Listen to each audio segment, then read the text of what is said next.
7월 27일 목요일 새벽입니다. 오늘도 하나님께 예배함으로 복된 하루 시작하도록 하겠습니다. 오늘 하나님께서 주시는 은혜의 말씀은 신약성경 골로새서 3장 18절부터 4장 1절까지 말씀이 되겠습니다. 골로새서 3장 18절부터 4장 1절까지 말씀을 봉독해 드리겠습니다. 아내들아 남편에게 복종하라. 이는 주 안에서 마땅하니라. 남편들아 아내를 사랑하며 괴롭게 하지 말라. 자녀들아 모든 일에 부모에게 순종하라. 이는 주 안에서 기쁘게 하는 것이니라. 아비들아 너희 자녀를 노엽게 하지 말지니 낙심할까 함이라. 종들아 모든 일에 육신의 상전들에게 순종하되 사람을 기쁘게 하는 자와 같이 눈가림만 하지 말고 오직 주를 두려워하여 성실한 마음으로 하라. 무슨 일을 하든지 마음을 다하여 주께 하듯 하고 사람에게 하듯 하지 말라. 이는 기업의 상을 주께 받을 줄 아나니 너희는 주 그리스도를 섬기느니라.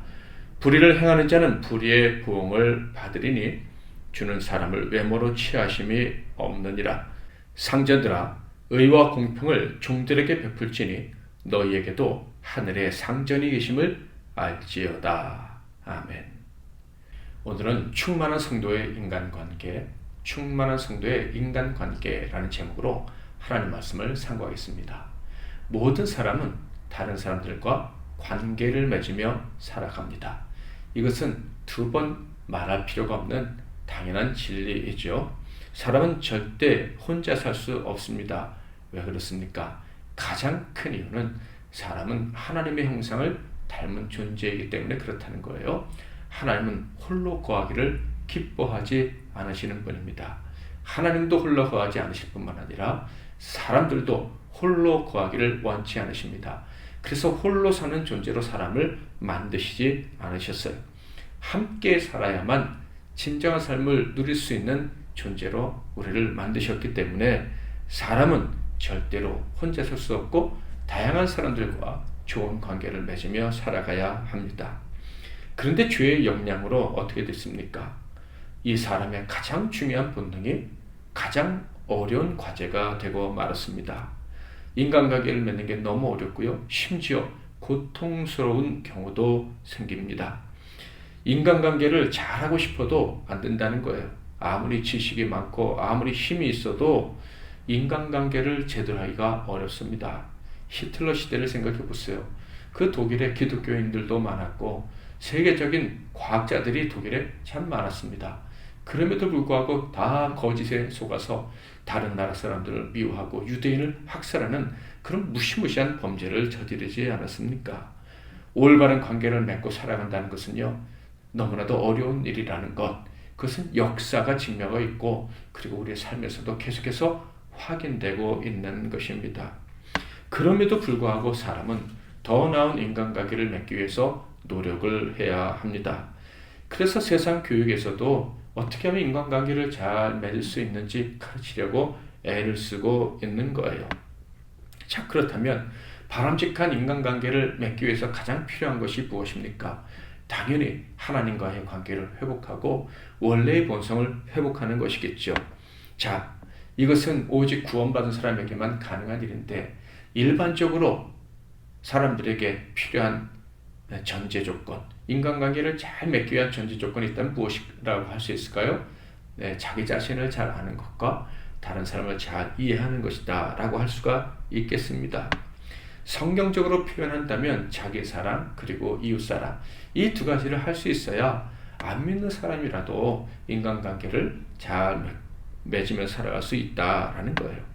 오늘 본문 말씀은 사도 바울이 어떻게 하면 그리스도인들이 인간관계를 잘 맺고 살아갈 수 있는가에 대한 가르침입니다.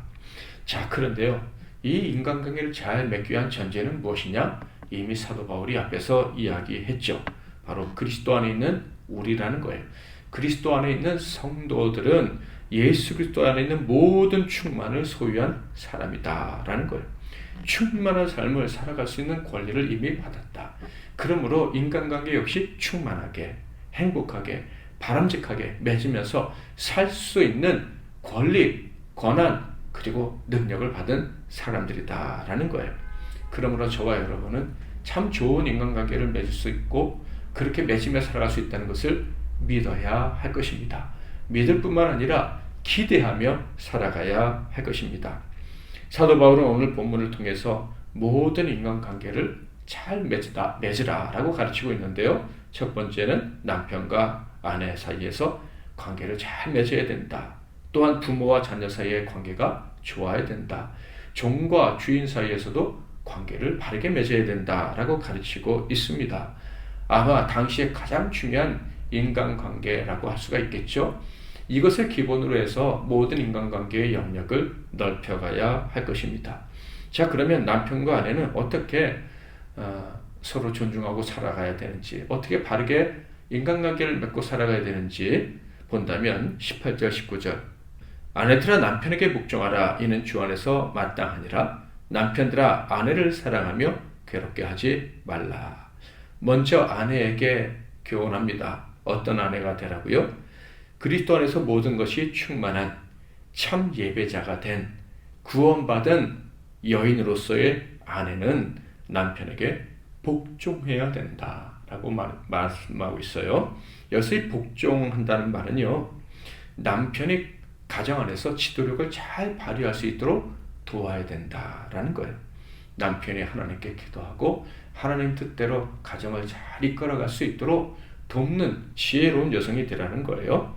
여기서 이 복종이라는 말은 뒤에 나온 순종이라는 말보다는 좀 약한 표현인데 자발적으로 순종하라 이런 뜻입니다. 자유이니까. 실제로 아내만 복종하는 게 아니죠. 에베소서 5장 21절에 보면 주 안에 있는 자들은, 즉 그리스도 안에 있는 자들은 피차 복종해야 된다라고 말씀하고 있어요. 아내도 남편도 서로에게 복종해야 된다. 서로의 리더십, 서로의 역할을 잘 세워주기 위해서 노력해야 된다라는 거예요. 또한 남편에게 뭐라고 얘기합니까? 사랑하라. 그리스도께서 자기 백성을 사랑하듯이 사랑해야 된다라고 에베소서에도 가르치고 있는데요. 여기서도 아내를 사랑하고 괴롭게 하지 말라 이렇게 가르치고 있습니다.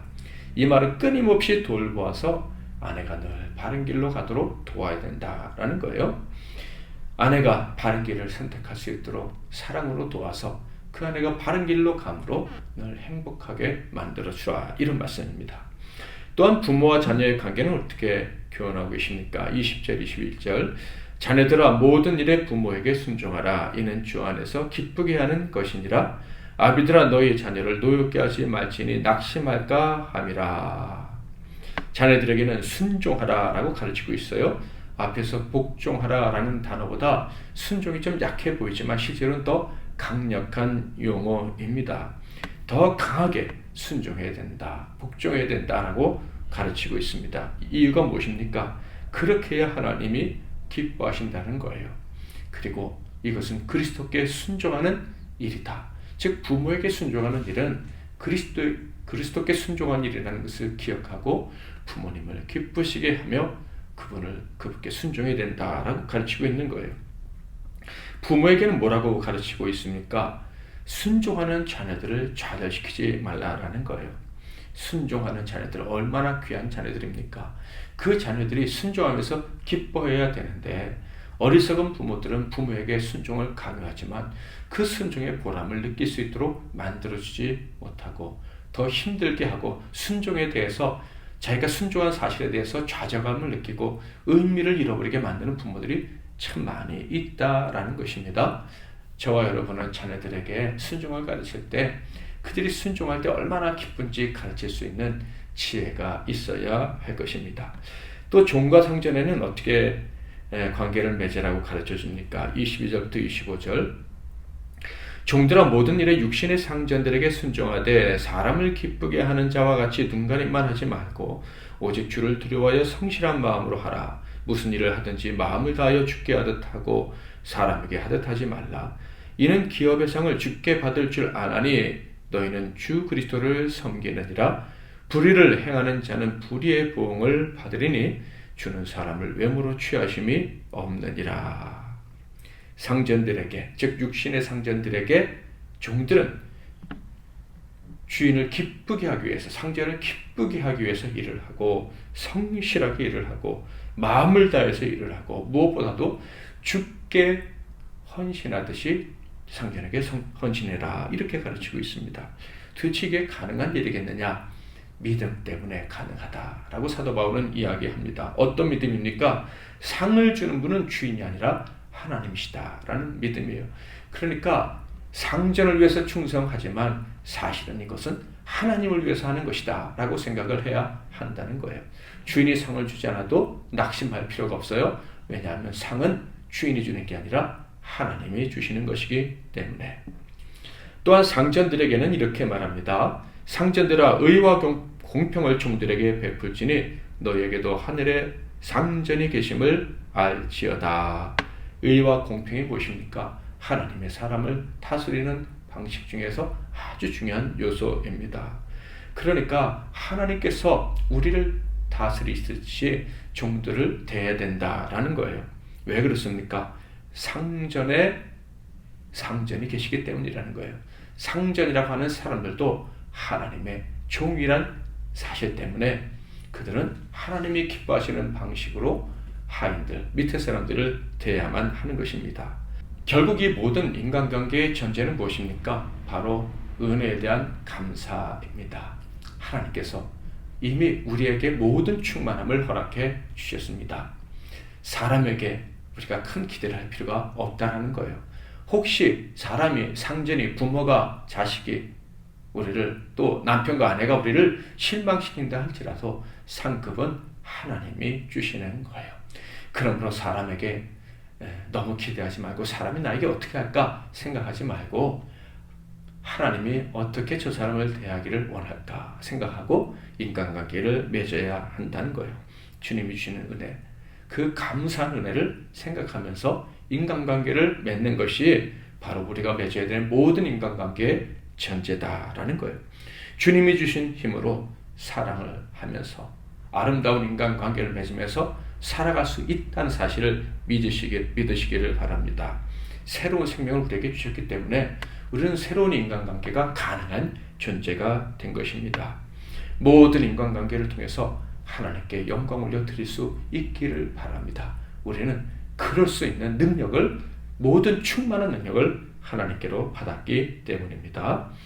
하나님께서 주신 은혜를 기억하고 이미 승리를 주셨다는 것을 믿음으로 온전한 인간관계를 맺기 위해서 최선을 다하고 승리하심으로 진정한 샬롬, 평강, 화목이 저와 여러분의 삶에 늘 함께하기를 주님의 이름으로 축복합니다. 우리는 사랑의 띠로 하나가 되었습니다. 찬양하고 기도하시면 좋을 것 같아요. 제가 먼저 잠깐 기도하고 여러분 이어서 기도하시고 복된 하루 시작하시기를 바랍니다. 하나님 아버지, 우리에게 충만한 인간관계를 맺으며 살아갈 수 있도록 허락해 주시니 감사합니다. 사람과 관계가 틀어질까 염려하지 않게 하옵소서. 자신감을 가지고 용기를 가지고 모든 사람들과 관계를 올바로 맺으며 살아가게 하시고, 때론 우리 뜻대로 인간관계가 맺어지지 않는다 한다면 더욱더 주님께서 주신 은혜, 주님께서 우리에게 베풀어 주신 사랑의 방법을 기억하고 순종함으로 어우러진 인간관계들을 바르게 만들어가는 우리 모두가 되게 하옵소서. 오늘 우리 성도들 하루의 인간관계 속에서 하나님의 은혜가 충만하게 하옵소서. 예수 그리스도 이름으로 기도하옵나이다. 아멘.